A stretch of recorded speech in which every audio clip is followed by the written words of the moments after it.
Welcome to episode number 212 of Destination Linux. Whether you're brand new to open source or a guru of sudo, this is the podcast for you. My name is Ryan, and with me today are the huge fans of the World Championship Series of foosball or football or whatever is on today. That's like a big game. Sure. I don't remember. Totally. Noah, Jill, and Michael. I'm super into the sports ball for sure. Yeah, I don't do sport ball.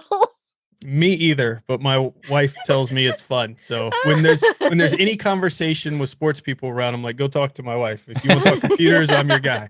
Yeah. We have such an amazing show lined up for today. You guys are absolutely going to love it. You don't want to miss it. The highlight is certainly going to be an interview with Dr. Gerald Pfeifer, the Chief Technology Officer of SUSE and Chair of the openSUSE board. It's a brilliant interview. You're not going to want to miss a second of it. And later in the show, we're covering Ubuntu's new fluttering desktop installer. And in the game section, we'll travel to the Viking world of Valheim. We also have tips, tricks, and software picks. All of this coming up right now on Destination Linux.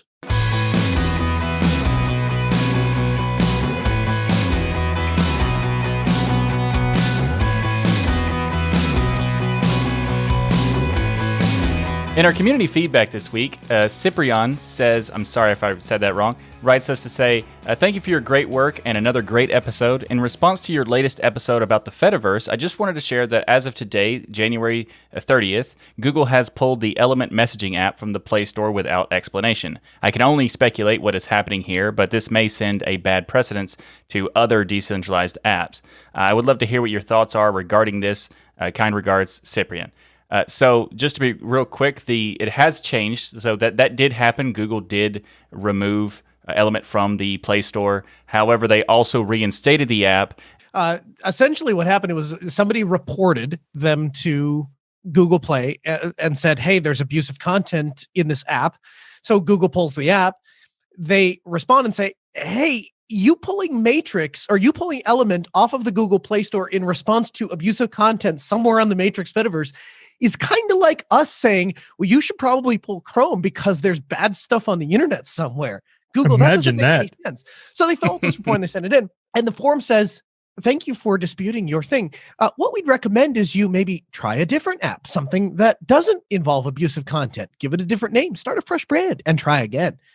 So start a fresh brand and try again. So they're like, yeah, that's not really going to work either, Google. We kind of have a brand thing going here with this Element. We don't really want to change the name.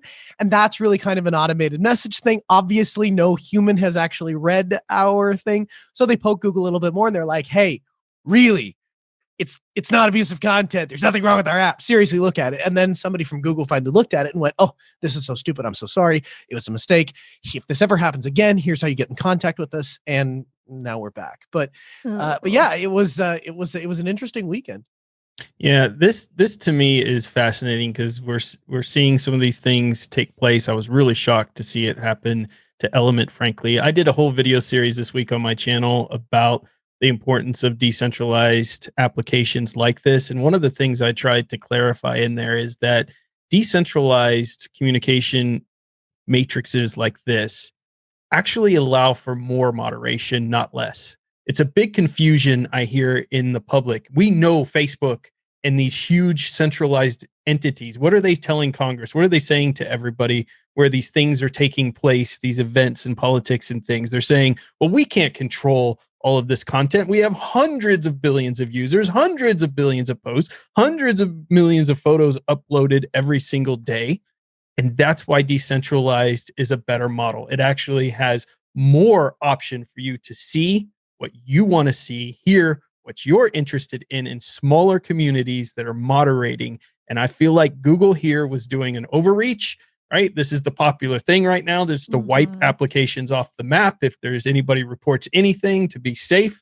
And you can see why being tied to a single infrastructure here, like a Google, like a Facebook, like any of these companies is so dangerous because freedom of speech is not perfect, but the alternative is so much worse. And that cannot be more better stated than watching a movie out there that's come out. I was telling Noah to watch it this week called The Dissident, where you see what happens with this centralized technologies and things and what takes place with these technologies and what people are doing with them, and why it's important to be caring about privacy, caring about encryption, caring about having all of these companies have all of this information on you. You may be a perfectly good citizen and you just happen to be vocal about something. But if things change here and go the direction they're going, it can be a very, very dangerous road we go down. So we have to be very careful. And I think the Matrix platform is the best option we have right now. Small communities moderate. That doesn't mean when you have these decentralized apps, there's no moderation. There's more moderation in my mind, more ability to see the stuff that's going on and create the communities you want to create, but without also silencing others. I'd also say that the moderation is more like the term moderation implies that it's like, you're taking content out, and that's not necessarily the case, because there are some cases where the server could still have that information, but you don't want to see it because you're not interested in that topic. You can also like basically moderate the system for yourself, so you can just choose to see stuff you want to see. You get to be an adult. Imagine that. Yes, you can become an adult again. Exactly. Yeah. Yeah, and it's annoying because Google has been doing this to a lot of apps lately. They did this to one of my apps I use all the time, which is the Reddit client called Slide. And they took them off last July for the same reasons. Yeah.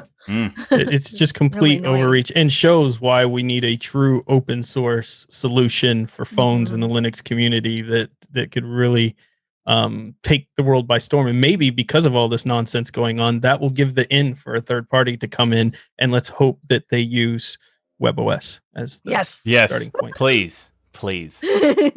But we love hearing from our worldwide community, and we want you to go get your official DLN mug. It has to be a DLN mug. I know you've got these other cute mugs and things, but it's got to be the one Jill just held up there, official DLN mug, because this is the only way it works. You got to fill it with some coffee, also known as the spice of life. You got to sit down at the nearest stool and send us an email at comments@destinationlinux.org. If you want to join in on the community discussions like this one, then join the DLN community forum by going to dlnforum.com. We pull comments from there as well. It may make it into the show. This episode of Destination Linux is brought to you today by DigitalOcean. DigitalOcean recently announced their new app platform service, which is a solution to build cloud-native apps. We can build, deploy, scale apps with static websites quickly and easily. Simply point your GitHub or GitLab repository and let their app platform do all the heavy lifting. It has support for Node.js, Python, Go, PHP, Ruby, static sites, Docker, and container images.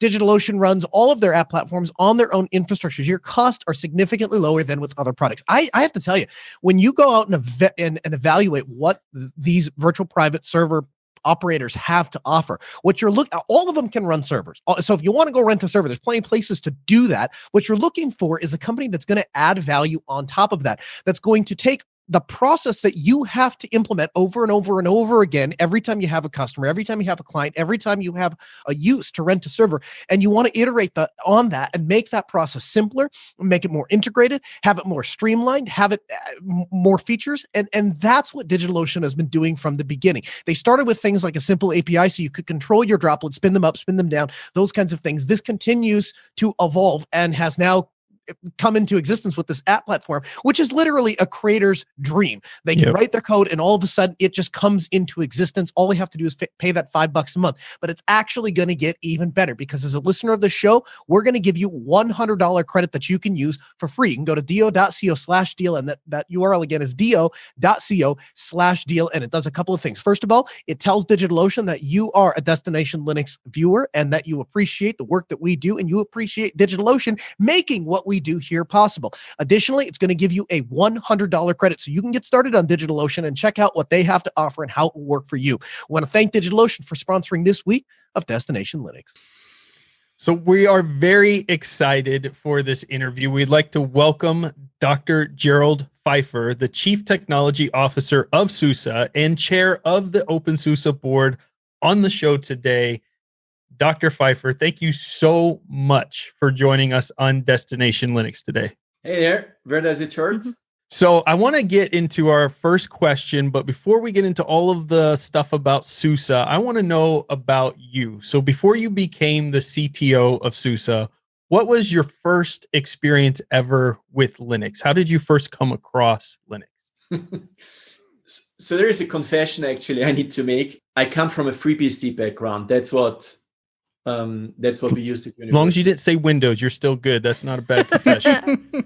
Actually, I started programming in Windows 2.0. Wow. When Yeah. I was in high school. That shows my age, I guess. And the reason I actually started picking up Linux and SUSE is we had a deadline. We were writing a paper, so a scientific research paper, and we had a deadline to submit Sunday evening.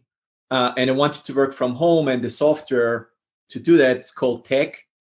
It's not WYSIWYG. It's really the equivalent of a command line to write documents with lots of math formulas. Yeah, tech as in TEX. TX, yeah. Nice. And that didn't run on my system at home back then was Windows, and that didn't run on Windows what I needed to, and so I had to install something to make it run. And I knew with the internet connection I had at home, BSD would work, but I knew I would need to read lots of documents and man pages and whatnot. And essentially every hour or every minute I spent on setting up the system was either a minute less spent on the document, on the paper, or a minute less spent sleeping. And so what I actually did is on my way home on I think it was Friday, I went by the university bookstore and they had like pallets. Those were the days when you had those boxes with lots of DVDs inside and the thick manual. So I went there and got the SUSE box because I just wanted to be fast. And so I, kicked off, put it in my DVD drive, started up and started installing, and on opened the manual, and somewhere on page, 365, it told me how to set up that internet configuration I had with my provider with Yast. And literally within an hour, whatever it took to copy just the data, I was up and running. And that's when I started realizing that the convenience, of having documentation, of having tools to make it really, not because I couldn't, but because I didn't want to become technical at that point, the value of that convenience. And ever since then, I've been using SUSE pretty much everywhere, and I'm spreading it. Nice. I mean, obviously at work, but with my partner, for example, her notebook runs openSUSE. That's amazing. So you actually were using SUSE back then, which is a very different story we hear from a lot of people. A lot of people get one when we interview from magazines and stuff and randomly decide to give it a shot. But you were actually trying to solve a real problem. You needed to use this software, wasn't going to run on Windows. And so you went and got SUSE, and that's really your first experience. But how did you know to grab SUSE, or was it just the first box you saw that you knew could run text? No, I had been looking into it and just comparing what was available, and it was really I realized the documentation and the comprehensive interface and installation that Yast provided was really the reason why I went for it. Your story really took me back, because I remember going into software shops. Kids these days won't remember this, and there was software all across the wall, and you'd get a box with a little disc, physical thing that came with it. And inside would be a manual. That's like the stuff printed on paper, and you would open it and you could read all this. Paper. It's just, I know. If you scratched the glorious little disc, then you no longer have the software, and your $500 turned into a paperweight. Okay, so there were downsides to it, though, but still, I remember these days. Time to upgrade Windows 98. Look, 14 floppy disks. Yeah. Whereas But now you felt log like into a the software hacker as store you're and click inserting download. disk, Yeah. 13 to 14. I love it. Aw. So, Gerald, you've been working for SUSE for over 17 years. That's amazing. And congratulations. Thank you. So take us back through your journey. You've talked about it a little bit. And how did you end up working at SUSE? Yeah, that's actually, so I used to, but I've been contributing to open source, free software originally. When I started open source, the name didn't actually exist. I like to say I've been doing open source before the name was branded. One of the projects I've been involved with is GCC, the GNU Compiler Collection. Oh, it's nice. the tool that builds most of your distro. And I'd been working at university as a postdoc, assistant professor, and I was like in the fork of the road of my life. Stay in academia, probably leave the country, become a professor somewhere, but surely not in Vienna initially, or stay home in Austria and move into industry. And so what I did is I reached out to a couple of people I knew from that had never met in some cases. And one of them is Andreas Jäger. He used to be the project manager for SUSE Linux. And I reached out to him and said, I knew him from the GCC side. I reached out to him and said, hey, I'm thinking to move. Can you just give me some input how it is, working for SUSE? I wasn't actually interested working for SUSE. I was just wanted to get the feel of the different roles and options. And he gave me input and he said, and by the way, we have a job. Don't you want to apply? That's awesome. Nice. That's amazing. I sit in a train to Nuremberg and have an interview and have dinner, and like 2 weeks later or so, I get a job offer. And 2 months later, again, train to Nuremberg with the 2 biggest suitcases I had, everything. What's your favorite part about working for a company like SUSE? I mean, I like technology, but really the thing that makes a difference for me is working with the people. And it's, SUSE is a very diverse company. I mean, we have people on all continents except for Antarctica. We sent a guy there to swim with a SUSE Speedo. About I a year. love it. You can Google it. Awesome. So it's very diverse. It's really super skillful people, and then also working with with the different communities, and really the opportunity to engage with customers and partners. I mean, the thing I really enjoy the most is being in a room, having a whiteboard, and just trying to understand what they want to do, how we may be able to help. And the best days is when I go to a customer and I've prepared a presentation with 50 slides to talk about this SUSE and what's interesting for them, and we get stuck on slide 4. And then the rest is just a conversation. It's on the whiteboard. And so having met customers in Latin America, North America, Europe, South Africa, Asia, and partners in all those places too, and just seeing how can we solve their problems and at the same time promote open source and create better solutions and help customers drive innovation wherever they are. And that for me is just, shouldn't be too vocal, because otherwise people will want me to pay to work there. No,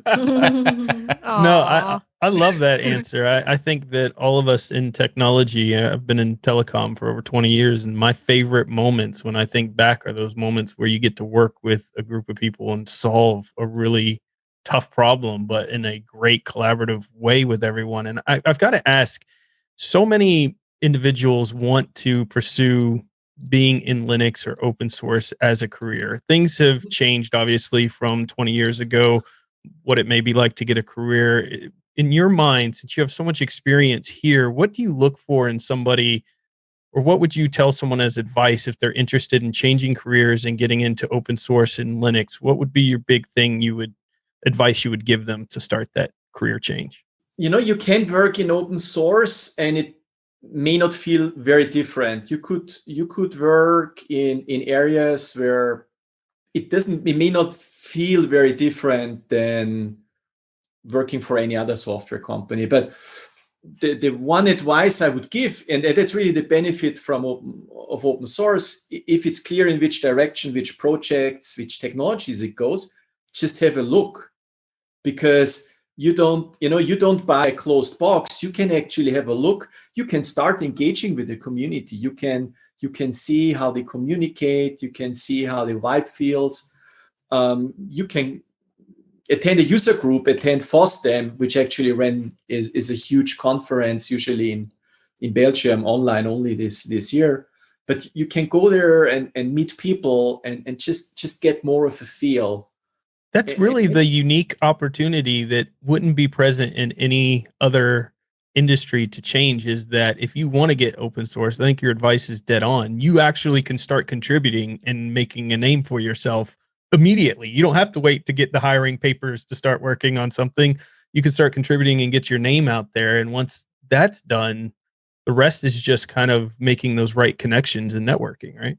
Totally. And I mean, one thing that's becoming more and more prominent in a way is to use your GitHub profile Good as your point. CV, right? Mm. Mhm. Yeah. It depends on the area you're working on. When you're working on the kernel, GitHub is probably not the right spot. But if you're working with like cloud native technologies, that's where you meet people, and that's where people actually can see. And so I know colleagues, when they're hiring for more senior roles, obviously that's often that's where they look, Yeah. and where they ask people, can you show us something you have been engaged? So yeah, open source, it provides the way to have a smooth entry. You may have a job, you may want to move to certain technologies that are of interest, and so you can just start spending a couple of hours every weekend, and become familiar, see whether you like that, but also build up more knowledge, which makes you more likely to land a job. Love that. What do you think some of the differences that you experience at SUSE compared to other competitors? What makes SUSE stand out from the other companies that are doing great open source work? It's really I think our desire, and not just desire, but everything roots in a desire, the desire and living of being open. Obviously, it's open source, but open source also has different modalities. If you want, you can write software, put it on a server, and say, put the GPL or some other licenses, and now it's open source. Technically, it's open source, but that's not really open source. So having this desire, for example, to have communities like openSUSE, but also sharing tools in between the enterprise side and the community side, the open QA, the build service, those are great tools where we invite others. And that's always a good thing, because when you're open, then you get more feedback earlier, and you get contributions, and people know you, and you know people. And I think that makes a difference, because it keeps the communications going. I think it's amazing Mhm. when you hear there. In my mind, there are just a couple left that are really still pushing that full open source, open model out there. And I know you made Michael happy when you mentioned Open QA and the build service, because those Yes. are two of his favorite things. I talk about them think that every time SUSE does. SUSE comes up. I always Yeah, talk about this. They're just Amazing. absolutely amazing work. But a lot of, and I'm the youngest in Linux on this whole panel. I've only been with Linux, four years now. And one of the things in my short 4 years that I noticed is a lot of companies that are Linux, traditionally open source, seem to be pushing more towards that integration of proprietary, or looking towards the proprietary more and more and more and more. And there's only a few companies left that I can think of that really, and SUSE being one of them, are really pushing still that open source. And that's got to be tough competitively. I would think, because of the fact that you have all of these proprietary giant companies, giant names, they have big bucks to put behind things, and partnering with them in big ways could be much easier than trying to go the path of keeping everything open source. What are your thoughts on that comment? I mean, do you see the same thing, or do you just feel like this is kind of what we've expected to happen, maybe through the Linux as it grows and gains influence? I mean, I for some reason that came to my mind. I could paraphrase JFK. We don't go to the moon because it's easy. There you go. Yeah. Nice. Yes. But I just want to clarify. I really want to clarify one thing. We do connect and partner with many parties which are not open source. Mm-hmm. What matters to us is that what we do is open source, number one, and number two, in no priority order, is meeting customer demands. And so what we just often see is customers want or need to run proprietary software, because there may not be an open source alternative. Look, think SAP, for example, SAP workloads.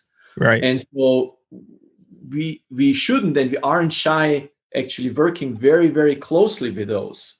Or think Azure, right? I mean, the mind-blowing thing for me is, and Microsoft really has embraced open source in unforeseen ways. The majority of virtual instances running on Azure is Linux now. It's roughly 2/3 or so is the last number I've heard.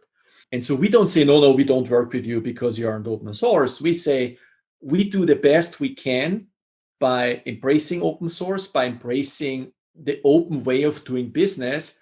But this openness implies that we don't rule anyone out. So we work with you. If you're a classic storage vendor, if you a classic virtualization vendor, if you this and that, we make sure to work with all of those and have a solution that just works in the end for a customer and us. Obviously, the more open source someone uses, in a way, the more my green heart blooms.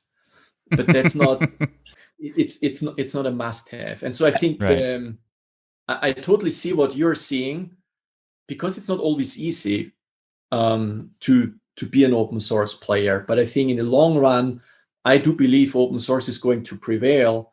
And we see, there is even now categories of technology where there is essentially only open source. I mean, if you think about container orchestration. Yeah, Right. there's a lot of aspects there, and I think that the argument that proprietary shouldn't be, should become like shunned is a break point for me. Like it keeps progress down because there's only one way to get them even interested, and it's just not trying to force them to change immediately upon communication. And then once you got them involved and participating, and you could see like when Azure started, it wasn't Linux by default, and if we refused to do anything with Azure, then it would still be the same situation. So now that we have 66% or something like that of Azure is running by Linux, that proves that going that route does have some effect. And I think that that's great. And I wanted to talk about the SUSE and openSUSE is an interesting relationship. And I wanted to talk about that for a second. And as you're on the board of openSUSE and a CTO of SUSE, can you tell us and our audience about the relationship between SUSE and openSUSE, and how has it evolved between the two entities over the years? Yeah, I mean, historically, the box that I bought in the shop was how SUSE actually made originally in the 90s and early 2000s made money. You get for $60-$80 or so. There were two flavors, but you get the manual and the box, and it was a consumer offering. Mm-hmm. And then when it became more and more clear that SUSE wanted to, or commercially was moving towards enterprise side, the question is what happens with this consumer offering. And we ended up deciding not to pursue that as a commercial offering, but really make it freely available. And then when you make it freely available, a very logical step is say, okay, then just let's make it an open source project. Because what was in the box was always open source, but the way it was developed, Bacilla access, etc., wasn't open. And so in 2004, 2005, we said, that's like about 2 years after I had joined, we said, well, let's really open up the development of back then our Linux. Now openSUSE, as you know, is more than that. And hence openSUSE was created. And since then, it's been a dynamic relationship. When you have a relationship over many years, I think sometimes you move a little closer, sometimes you become more independent. But I believe from what I've seen is openSUSE has become more mature, more self-confident. I mean, and that's sometimes I'm a bit split brain, because when I say we, sometimes I speak for SUSE. When I say we, sometimes I speak for openSUSE. And the good thing is it's actually not inconsistent, right? But we have become more self-confident, more confident, I would say, and organized. And for example, sysadmin, there is a team called the openSUSE Heroes who actually have adopted the infrastructure and maintain most of the infrastructure of openSUSE. And some of the heroes are SUSE employees. Love it. Cool. So see, that's it's really this this connection. It's not like, and when we get new colleagues or as business people coming, sometimes I have to explain. You cannot say there's SUSE and there is the community. Right. For two reasons. Number one, the open source community, it doesn't exist. Obviously, you could talk about the larger openSUSE community, but there is an upstream KDE community, and then there's an openSUSE KDE community, and there's a GNOME community and an XFC community inside openSUSE and upstream. And so all those communities and the people who work for SUSE, who work for other open source players, or who do non-IT stuff and just contribute in the weekends. I mean, one of the people at openSUSE, I happen to know he's a winery. So by day he's in the vineyard, and in the evening he maintains up Arma, or on the weekends, which is a security relevant component. And that's what I really enjoy. It's not putting people in buckets, but everyone can contribute, and we have these connections and these networks. That's cool. That's one of the things that I find very interesting, the intertwining of SUSE and openSUSE, and it just kind of shows like how much community and open source is important to SUSE, the way it's structured that way. Yeah. So SUSE being known for, like you said, and it was a great clarification on being what you're building, 100% open source commitment to it. But we've seen these companies, as you mentioned, like Microsoft, embrace open source philosophy. What do you think it was? Because it was a shock to everybody, I think. What do you think it was that changed these companies' minds about open source and it suddenly being important? The really short answer is because it works. Sure. And when I say it works, is the projects, the solutions we built actually do the job. And increasingly, one observation I've made when I started with open source on the server, it was a little bit of a catch up, because in terms of scalability and high availability and security, some classic Unix systems were ahead. But and when I joined SUSE, one of the things actually I worked on was putting SUSE on supercomputers. The biggest computers possible. And back then, some of them, or more of them, didn't actually run on Linux. The majority didn't run Linux because some of the classic Unix systems actually were better suited historically. Now, if you look at the top 500, so that's the biggest of the biggest, there is, let's say, I'm not 100% sure, but let's say 97% or so is Linux. 100 now. Yeah, I'm pretty sure like the past, like last year, it went to 100. Yeah. Okay, so that's all 500. Looks like we win. Yeah. And actually, the biggest Linux footprint there, especially in the bigger ones, is SUSE, directly and through partners. So clearly open source is leading there. I mentioned containers. You look at virtualization with KVM, which is embedded more and more. I mean, if you look at what most of the bigger public clouds run, I mean, ask Amazon what runs their cloud, ask Google what runs their cloud, ask Microsoft what runs on their cloud, right? Right. So it's really open source has established itself and us open source players as the leaders in innovation. Yes. Cool new things often happen, or increasingly happen, in open source first, where open source plays. Love it. And Gerald, speaking of which, there's so much growth, as we've been talking about, on the server side and Linux on the server side. Has SUSE put any thought into growing the desktop market and maybe leveraging its many partners? Our focus is data center to clouds and increasingly edge. Yeah. And on the edge, you find actually a lot of desktop. It's kind of funny because one of the things I've been a little bit engaged on the SUSE side is and I think you had this in one of your last sessions where you said this thing has two meanings, is POS, point of service, scarce. Yes. Yes. And that's something where we actually have a lot of history. Yeah. I didn't know that, but often there is literally some supermarket chains, when you pay, that goes through the SUSE system there. That's one. That's been one focus area of ours. We do have an enterprise desktop and a workstation, so there is people using that. The majority, I would say, still, even the majority of SUSE systems running desktop are openSUSE systems. Yeah. And that's okay. Right? I'm happy. You can't see that unless I put a mirror here, but my notebook that I'm using today is running openSUSE Tumbleweed.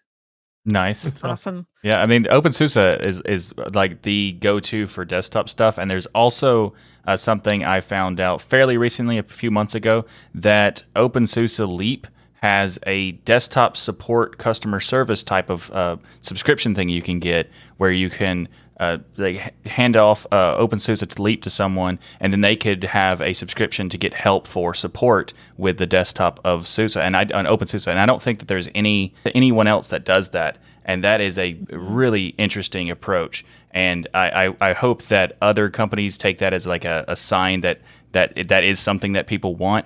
And it's also like an option that people can say, like, what is a good way to get started with Linux? Well, if you have a company like SUSE being able to give you support directly, that's a good option right there. That's a really good option. I love that. I struggle from the desktop perspective of why Linux hasn't been more dominant in this front, and really looking forward.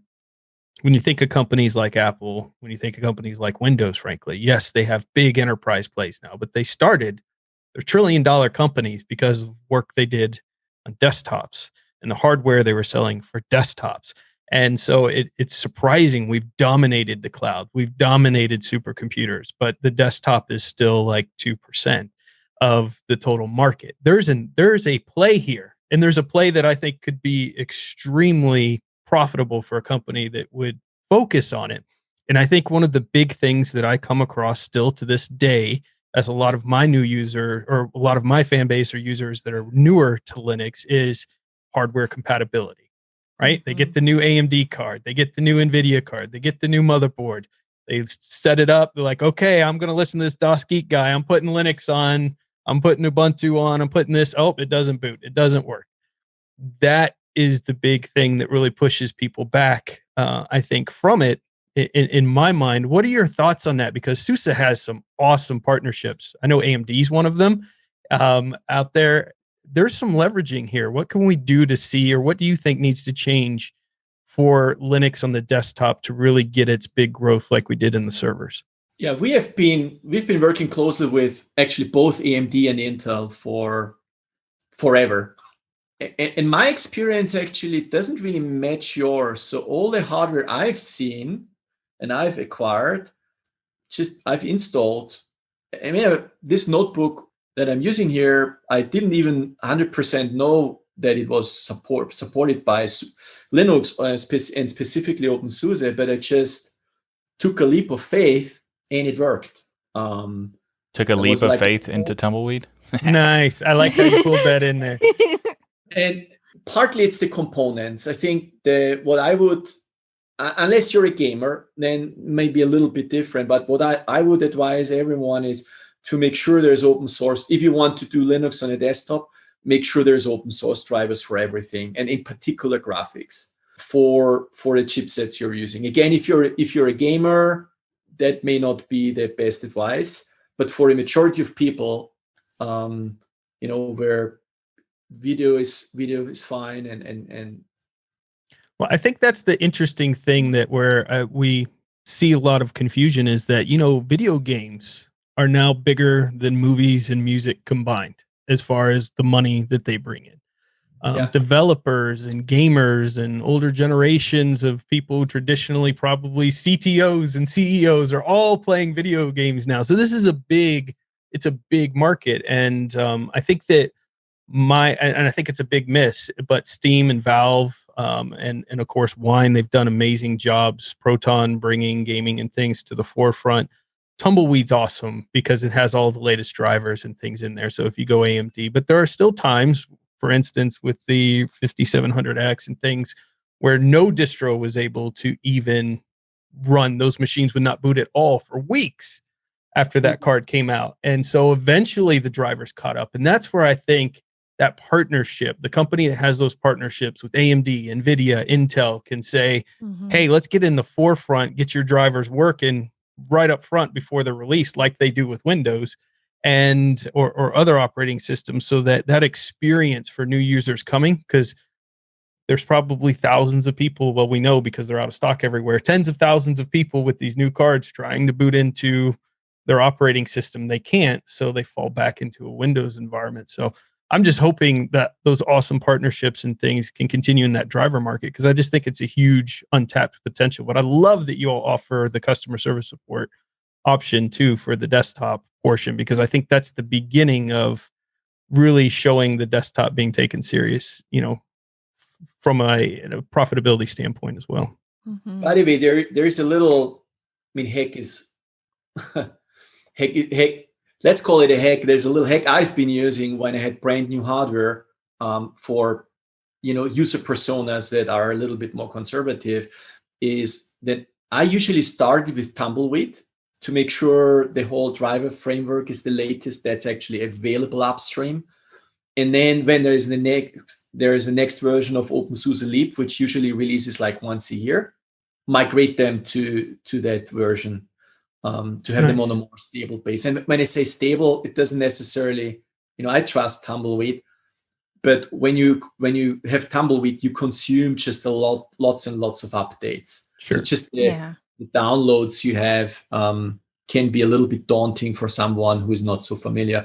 And that has served me well. Yeah, Gerald, I wanted to say that openSUSE has had the most beautiful implementation of the KDE desktop of any distro. I mean, I had stopped using KDE until I started using it on openSUSE. So, and I do run it do use it for gaming too as well. Awesome. But it's just really, really beautiful. It's stable, it's clean, it looks pretty, and that was in a time when KDE had some issues with stability. So, well, I think you need to thank a couple of colleagues and other community members who I know have been, year over year, constantly have been doing great work. Yeah. And Michael, did you slip that KDE question in on there? I didn't do it. So I didn't do it. Michael's the biggest KDE fanboy on the planet, so I feel like he paid Jill to ask that. I understand you expected that to be from me, but in this one particular instance, it wasn't. Okay. Usually it totally would be. But what you have to understand is Michael is a fanboy of KDE, but it's because he likes exploring technology, as we all do. And I guess what I would ask you is this: is there a particular upcoming technology that you look at and say, blockchain or quantum computing or whatever the thing is, that's the thing that I really think is going to put openSUSE on the map, or is going to be the thing that we are just going to thrive because our community and our systems and what we've been focusing on is all coming together when this thing hits the market or is coming? What is that for you? If I now say GNOME, I'm getting kicked out of this conference, right? So of those that you named, I would definitely pick AI. And here's why. Because I think AI opens up completely new use cases for the users and developers, but it also opens up actually really cool use cases for us. Think of having, storage clusters or any sort of cluster, and you don't want to be on call. You want the cluster to heal itself, or you want the system to tune itself. And so we can use, and there's colleagues who are doing that. We can use AI technologies and embed that in our in our upstream projects and embed them into our own solutions and products, so that systems become more clever. And clever systems, ever since latest Terminator movies, I guess, is always something people may have second thoughts about. But really, I don't think we're trying to build new intelligence in Not the world. Skynet. Yeah. Not yet, anyway. You have devices, and it could be your cell phone, that could be your server, your desktop, and you want those devices to act in an intelligent manner, which means serve you well, because that's what technology is here. And I foresee that those intelligent systems, again, not in a Skynet sense, but will more and more communicate with each other, not creating a new set of conscience, but really sharing necessary data and be proactive about handling, out of storage situations, or there is a need for more capacity, etc. So for me, AI is really one part of it. Is I've studied AI back in the days. Yeah. Oh, Maybe a awesome. little connection there. And the other one, I think, is not like a new thing in net, but I think containers. I think we haven't like reached halfway of where and how containers are going to conquer IT and way beyond IT, because, and that's something cool. There is a company that SUSE acquired, called Rancher, Mhm. and I just learned more about what they have been doing. And one thing is they have we now have a Kubernetes distribution called K3s, which you can actually is small enough. It's fully certified, but it's small enough that you can put it on edge devices, or you can put it on your notebook to. Love that. And so I think the technologies, containers, everyone when you say container, people think of cloud. Mm-hmm.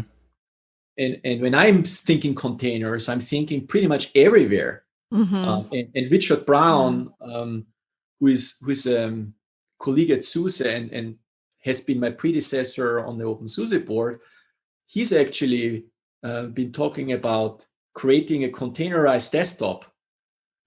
So essentially, you have a desktop experience is a little bit to your cell phone.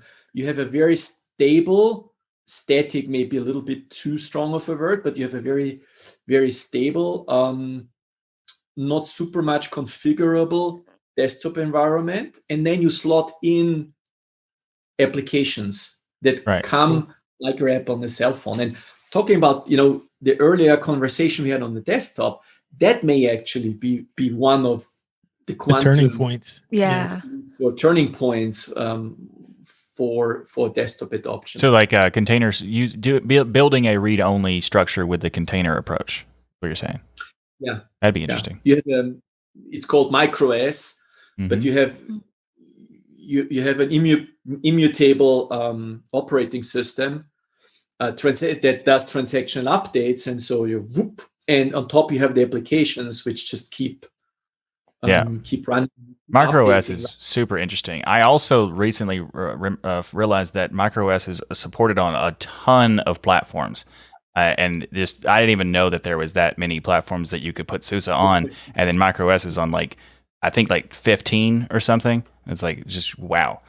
So I want to play with it on and try out the style of that immutable system is a really cool concept.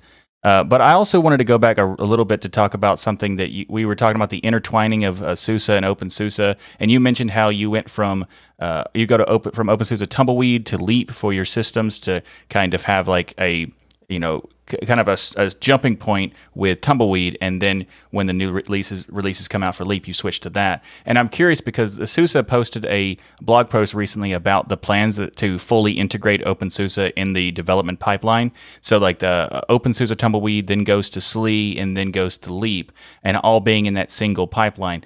I think this is very fascinating. But what's the reason for this restructuring, and what benefits do you expect to come from it? It's a very logical step. What we found is we have been having, openSUSE. Originally, it was a distribution more on the stable side, which is more comparable with what Leap is now. And then came Tumbleweed as a rolling distribution. And a couple of years ago, we realized, wouldn't it make sense, instead of openSUSE doing their own stable distribution in a way, wouldn't it make sense for the base of that, the base layer, if you want, to come from SUSE Linux Enterprise? And so that's when SUSE actually offered, in the context also of the build service, say, okay, we provide you all the sources and updates for SUSE Linux Enterprise, so you can rebuild them and then have that as the base for Leap, and then add all the desktop environments. Because SUSE Linux Enterprise generally has a best of breed approach, and we usually pick one. And so there's one desktop environment in SUSE Linux Enterprise, but on openSUSE, we want to offer more, or the different communities want more. And so it's like a two-layered cake. Leap is a two-layered cake, the very stable base coming from SUSE Linux Enterprise being rebuilt, and then on top the fruits, if you want, if you think fruit Sounds cake. delicious. Mhm. So then- Gerald, I've attended many of the SUSE Expert Days events here in Los Angeles over the years. They've been really a lot of fun. And I remember being so impressed the first time I'd actually seen a demo of live kernel patching on 120 remote computers running SUSE. No one had done that before in the Linux distro world. So that was really spectacular. So can you share with us some upcoming news or innovations coming soon with SUSE that you're most excited about? I think in the container era. So I don't have a new live patching for you. That was a really cool one. It's actually, I was in product management back then, and we had customers tell us, I want Linux to keep running, but I want my security, my CVE patched. So I want to get a security update. And so we went to the SUSE Labs people, which is our research group who's responsible for the kernel, and said, look, we want to update the kernel while it's running, and it should keep running. That's literally how it started. Solve the problem. I mean, what we have in the cooking right now, whereas a lot of focus is on the container side, and really, there's two things coming together: containers, and we have been engaging in edge use cases, edge technologies for a while, and I see a confluence there of really bring together the use case on the edge, and the stability and resilience required on the edge, because many of those cases, when you update the system and anything goes wrong, there is no one there, right? Worst case, the thing is in space somewhere, or at least at an outpost that someone needs to hop on a car to go there. So to bring the resilience that's required on the edge and the agility that you get more in the container world really together, and that's what I see us, in addition to everything else, obviously spend a lot of effort on. And nice. KVS and microOS, things like build service, etc. I think those are all playing a role there. Nice. We have. I know we're close to the end of the interview, but I wanted to ask something I think is very important. It's a very important question that was given to us in the patron chat by NecoJet. He wants to know, where can we get Geeko plushies? I'll find out. Okay, cool. There you go. Here's a Guys, Geeko. more envious. I'll show you some. Nice. Look at that. That's so Jill's cute. holding up several. This This is is Gerald the- has some. The Novell one. This is so-called Cowmelion. Oh, how cute. I want that one. The chameleon. Oh, the Rancher one. nice. Yeah. Unfortunately, I think the answer. So I'll try to get you an answer for plush geekos. Unfortunately, the answer on this is, from all I know, is SUSE.com/jobs. Yeah. Cool. There does, that's understandable, but hopefully there is still a possibility to get the regular Geeko plushies. 'Cause I don't know. totally I think want we're missing out on a huge market for SUSE here, just selling Yeah. plushies. I mean, we could fund millions and millions of dollars worth of projects. I selling I some totally need a plushies. plushie sitting right here in the Yeah. bookcase just at all times. I'm telling you. For sure. Yeah, Gerald, I literally have about 15 Geeko plushies, different sizes, because of the Southern California Linux Expo, and Okay. I'm good friends with the openSUSE community there, so That's I get awesome. lots of Or- Geekos and shirts, and because of going to the SUSE Expert Days. yeah, I can see you also have a fair number of penguins in the Yes. back. Yeah, She does not Yeah. have an unhealthy obsession, or maybe a slight one. But sources told me that the number of plush animals you own is dwarfed by the number of computers that you own. Yes. that is also true. we Jill has an amazing set. So we do Yeah. another podcast, Michael and me, called Hardware Addicts, and we talk about all the latest hardware and old hardware and all of this stuff. And I was like, Jill came on later, and I was like, man, do I feel like a poser compared to Jill, who has a museum-worthy collection of computers? It's absolutely amazing. Well, that's it. We've run you through the gauntlet of questions. You have answered them all masterfully. Thank you so Awesome. much for coming on the show today, not only to share your Linux journey with us, but the amazing story and work that SUSE and the open source community are doing. But I also want to take a moment to thank you for your dedication in the open source world for all of these years and continuing to drive it forward, because we wouldn't be doing podcasts like this and have audience around the world if it wasn't for people like you who are helping to build this stuff and put the foundation in place and drive Linux forward. So we really hope you enjoyed your time. We'll come back in the future because I know people will love this and want to hear more from you. Yeah. Here's the promise: invite me, and I'll be back. Nice. I love it. Thank you so much. Awesome. This episode of Destination Linux is brought to you by Bitwarden. Get started right now with your free account at bitwarden.com/DLN. So Bitwarden is a password manager, and a password manager is software that allows you to have peace of mind knowing that your online accounts are secure. How does it do that? Well, securing your online accounts is very important because the best security practice for passwords is to have a different password for every account on every website that you sign up to. And sure, that makes sense as a policy, but without a password manager, it's a very painful thing to do. Bitwarden solves all of this by providing tools to store your passwords in a secured vault, auto-generate those passwords for you, and even automatically fill in those passwords for you on login forms so you don't have to do any of that stuff. You can access your data across many types of devices like your web browser, mobile apps, desktop applications, or even on the command line. And also, Bitwarden secures your private data with end-to-end encryption before it ever leaves your devices, so you know you're the only person with access to your data. But they also actually introduced a new thing called emergency access, which allows you to give access to other people in emergency situations or under special circumstances and stuff like that. It's just fantastic. And they also introduced something else that's even more fantastic, and that is because you can use this all the time with biometric authentication, because you can use fingerprint scanning, you can do face recognition, and they're also working on other ways to do biometric. You can do combinations too. Yes, it's different right. It's elements. Fantastic. So Bitwarden is the password manager that I use and trust because in addition to all of these great features, it's also 100% open source software. That's right, 100% open source, which means the features and security of their infrastructure can be vetted and improved by the community, but they don't just stop there. They also bring in third-party security firms to audit their code to make sure it is as safe as possible. So go to bitwarden.com/DLN to get started, and you get it started with a free account, but I think you want to check out their premium account because it starts at less than $1 per month. That's right, less than $1 per month gives you 1 gigabyte encrypted file storage,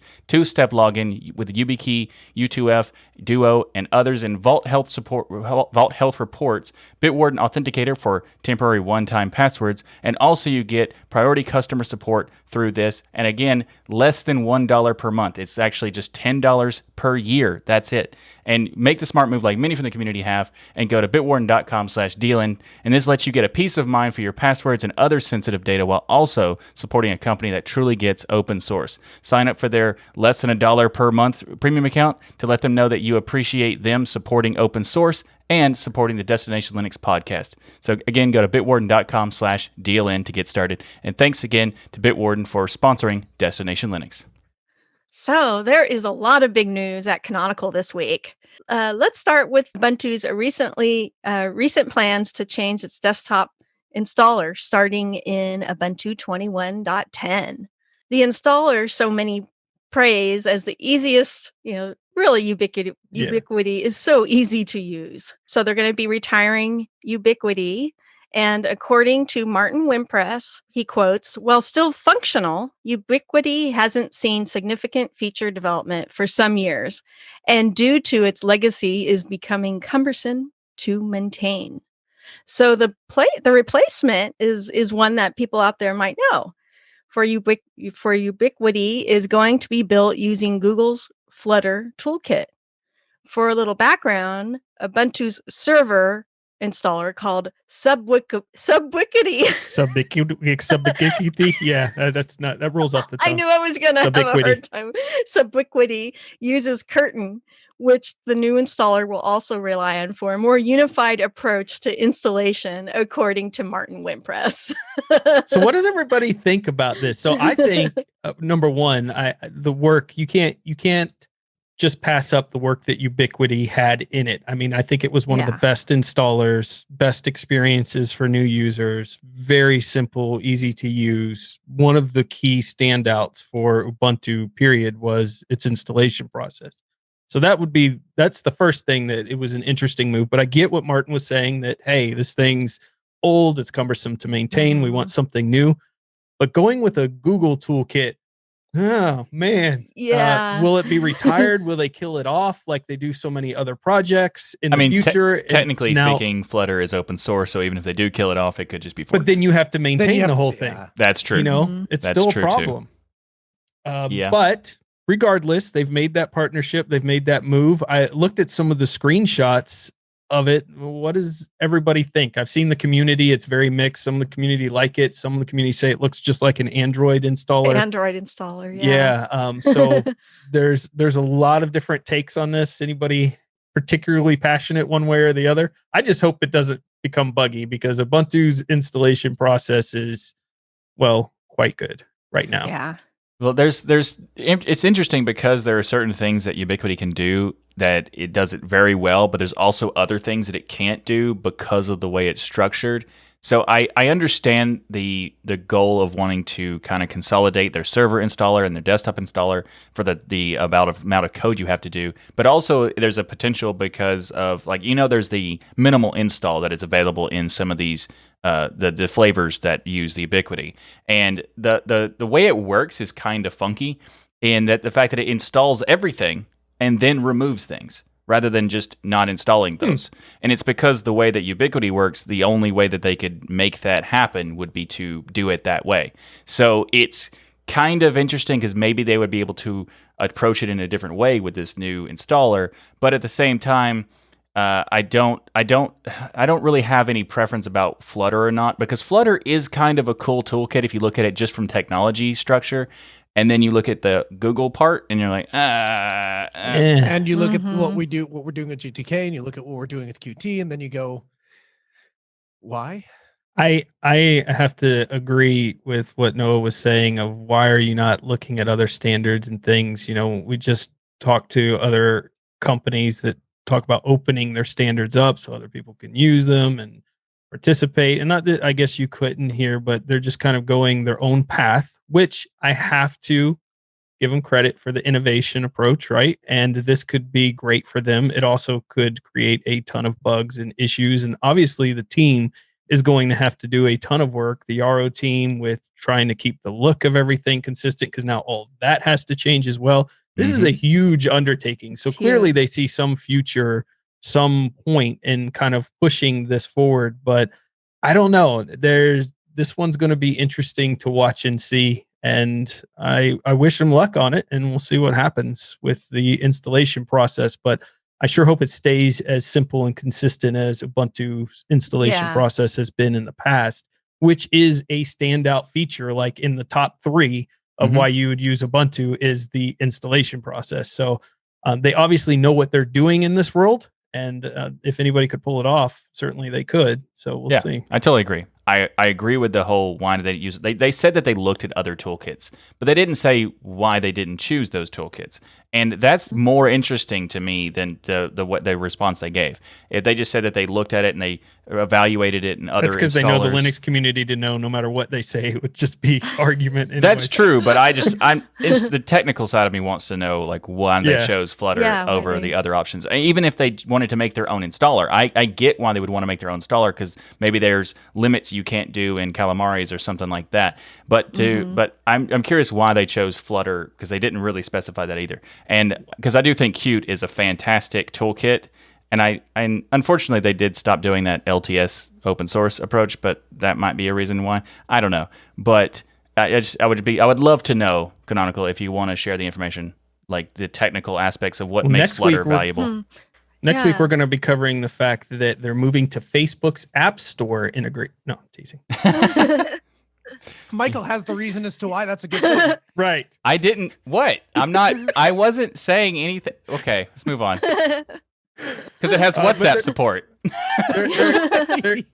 There is some news that's actually quite sad, but also positive for Martin. You know, Martin has been on the show, Martin Wimpress, before. He's a huge contributor to open source and Canonical and Ubuntu, and he announced recently that he's leaving Canonical and moving on to new adventures.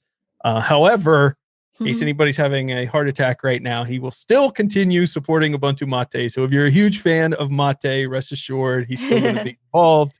And knowing Martin, he's involved in so many different things. You'll still see his presence out there involved with Canonical and some of the projects that they're doing there. So I just want to take a moment and thank Martin for the many times back when this show was just kicking off and we were just starting off and hoping to get great interviews and things for jumping on this show, doing many interviews. I always loved his personality and excitement that he brought to open source and the projects and passion that he worked on, I think was second to none.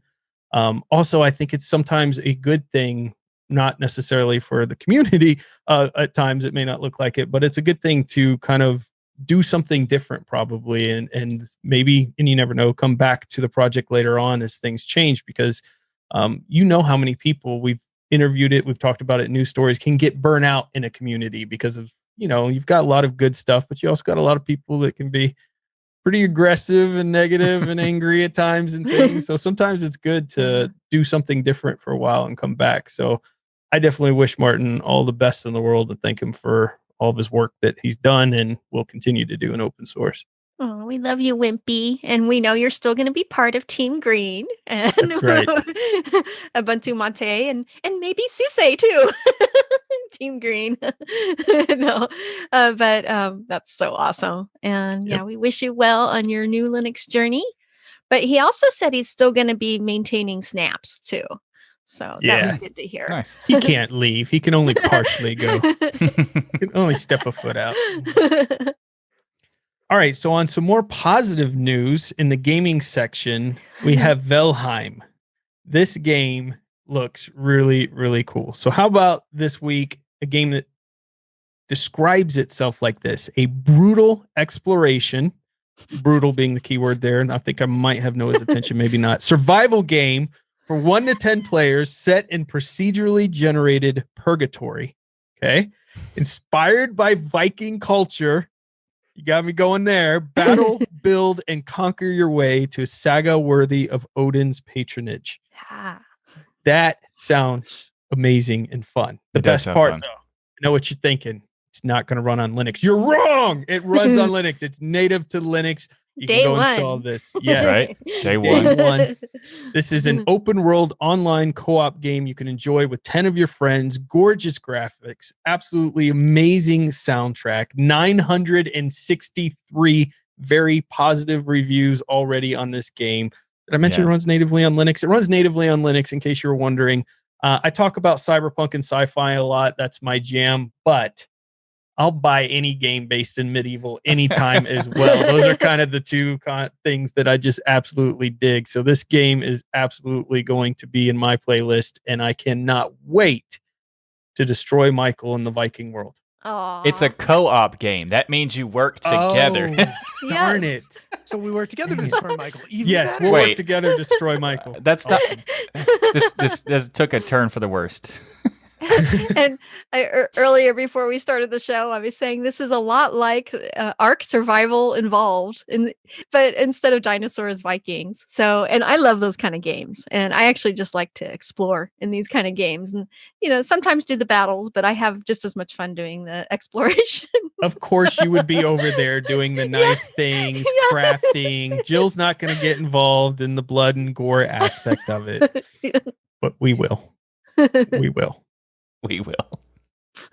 In the software spotlight this week, we have Markets. The Markets app delivers financial data to your fingertips. You can stay on top of the market in terms of stocks and never miss an investment opportunity. You can create a personal portfolio. You can track stocks, currencies, even cryptocurrencies, and like commodities and indexes. And if any of that stuff makes sense to you, then you probably want to check out this application.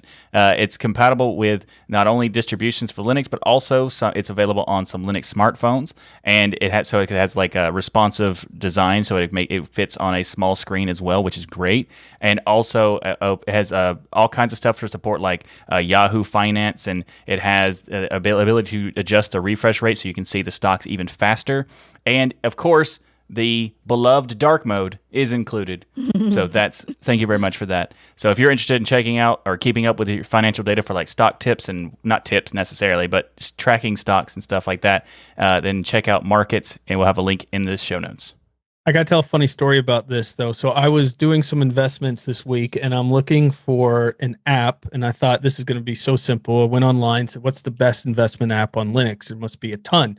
And there's this whole list. And each one I would go through was deprecated, no longer supported, gone, dead. There's all kinds of them out there. And I literally was getting to the point where I'm not going to be able to do a software spotlight on something financial related because there's no app there.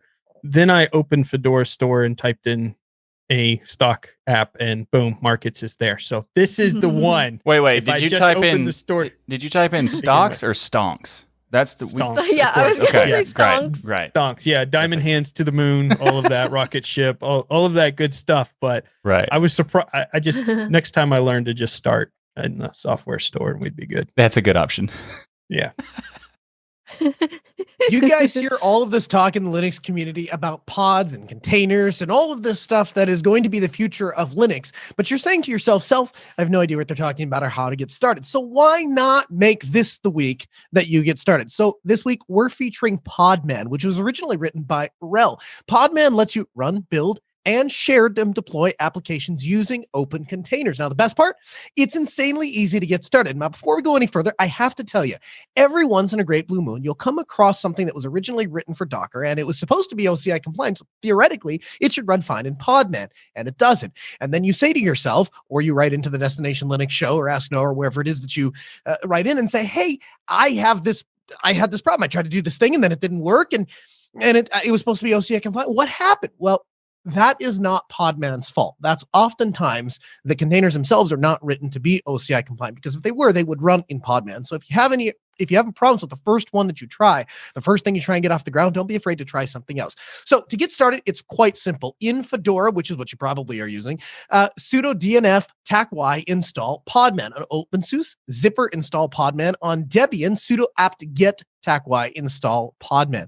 Then to start your first pod, it's as easy as simply writing podman pod create tac name. Insert the name there. Let's say you want to run Debian while you're using Fedora inside of a pod.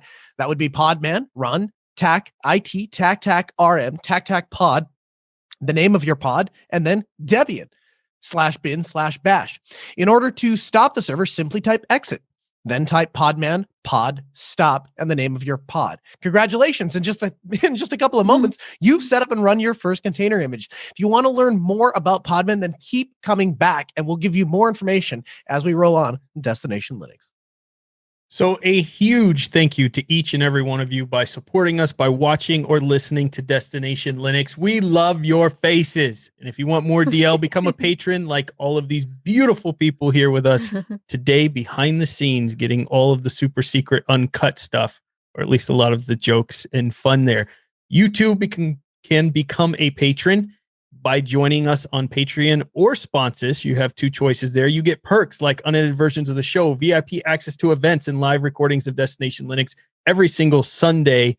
And you get the patron-only Hangout show, which is pretty awesome as well. In addition to every Sunday at 1 p.m. Eastern, we're now live on DLNlive.com. The best part, everyone is invited to watch the recording of Destination Linux each week. We can't wait to see you in the chat. And also go right now to dlnstore.com and pick up some swag. There's all kinds of stuff there. There's t-shirts, hoodies, mugs, stickers, and even more. As you can see, Ryan is wearing the new Das Geek shirt that's on the store. So you can check it out and go to dlnstore.com and check that out, as well as all the other great stuff, including the DLN coffee mug that we mentioned earlier. So dlnstore.com. And we have so many wonderful shows here on the Destination Linux Network. The Sudo Show, the Ask Noah Show with Noah Chalaya right here. And we have This Week in Linux with Michael Tennell. We have the DOS Geek channel with DOS Geek. DOS Geek.